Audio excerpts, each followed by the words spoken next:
नमस्कार, स्वागत है आपका न्यूज फ्लैश में। मैं हूं आपके साथ सलोनी। बढ़ते हैं खबरों की ओर। हनुमानगढ़ जिले के पल्लू क्षेत्र में नकली डीएपी खाद के वितरण को लेकर किसानों में आक्रोश देखने को मिला। रावतसर शहर में नकली खाद पकड़े जाने के बाद पल्लू क्षेत्र के किसानों ने पूर्व जिला परिषद सदस्य गौरीशंकर थोरी के नेतृत्व में तहसील कार्यालय पर प्रदर्शन किया और तहसीलदार को ज्ञापन सौंपा। किसान नेता गौरीशंकर थोरी ने बताया कि पल्लू क्षेत्र की कई दुकानों पर नकली डीएपी खाद के हजारों थैले मौजूद हैं, जिन्हें महंगे दामों पर भोले भोले किसान को बेच दिया जाता है। इससे न सिर्फ किसानों को आर्थिक नुकसान होगा बल्कि उनकी फसलें भी बर्बाद हो जाएगी। उन्होंने प्रशासन से मांग की कि पल्लू क्षेत्र के बीज भंडारों की जांच की जाए और नकली खाद बेचने वालों के खिलाफ सख्त कार्रवाई की जाए। साथ ही किसानों को भी जागरूक करते हुए उन्होंने कहा कि डीएपी खरीदते समय पक्का बिल जरूर ले ताकि धोखाधड़ी से बचा जा सके।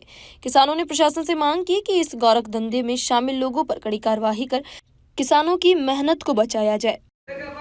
देखिए, आज हमने पल्लू तहसीलदार महोदय को एक ज्ञापन सौंपा है। ये बड़ा मसला है, ये किसान से जुड़ा हुआ मसला है, ये ज़मीन से जुड़ा हुआ मसला है। साथियों, ये चर्चा करते थे कि डीएपी के समय किल्लत रहती है, सरकार पूर्ति नहीं करती है, तो हम हरियाणा पंजाब से डीएपी लाते थे। उसमें यह आशंका रहती थी कि डीएपी फर्जी आ रही है। ये डीएपी पंजाब हरियाणा में नहीं, कल या परसों एक बहुत बड़े नकली डीएपी गिरोह चोर को पकड़ा है, जो राउतसर के अंदर नकली डीएपी बना रहा था। पूरे विभाग की टीम जाकर के उसको दबोचा है। पूरी सामग्री सहित कच्ची सामग्री भी पकड़ी है, किससे बनाता है, और बनाई भी पकड़ी है।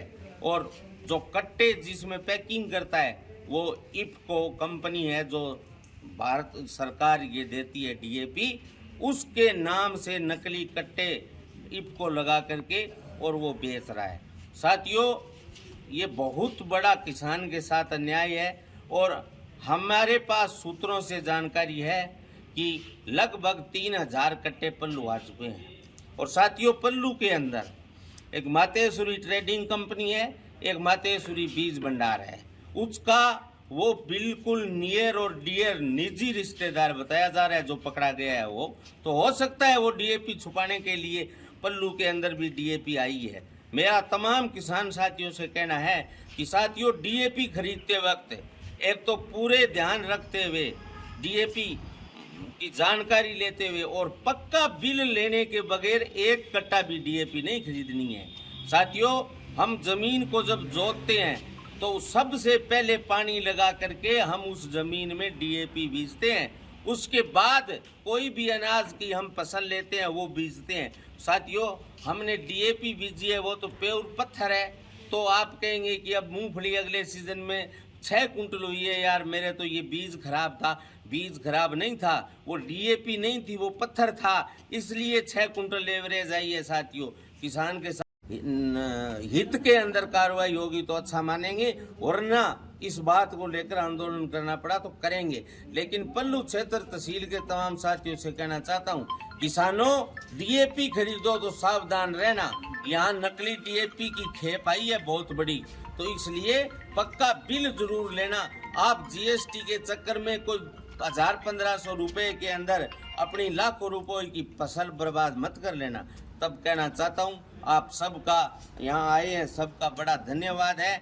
हम किसान के लिए लड़े हैं, वो चाहे अगर मेरा सगा भाई भी अगर नकली डीएपी बीज रहा है तो भी मैं अगर बेच रहा है तो भी मैं उसके खिलाफ कार्रवाई कराऊंगा, क्योंकि हम तमाम लोग जो खड़े हैं वो किसानी के लिए लड़े हैं। चाहे बिजली कुओं पर पूरी आए, चाहे हमारे फसल बीमा क्लेम हो, चाहे किसान के खेत तक पूरा पानी नहीं है, इन तमाम बातों को लेकर के हमने इस इलाके में लड़ाई लड़के और इस इलाके के अंदर हरियाली पैदा की है। अब हम ऐसी नकली डीएपी से इस भूमि को हम बंजर नहीं करने देंगे, लड़ेंगे, जीतेंगे। जय जवान जय किसान। गौरीशंकर थोरी, पूर्व जिला परिषद सदस्य, पल्लू। अभी तक के लिए इतना ही और खबरों के लिए बने रहिए न्यूज फ्लैश के साथ। नमस्कार।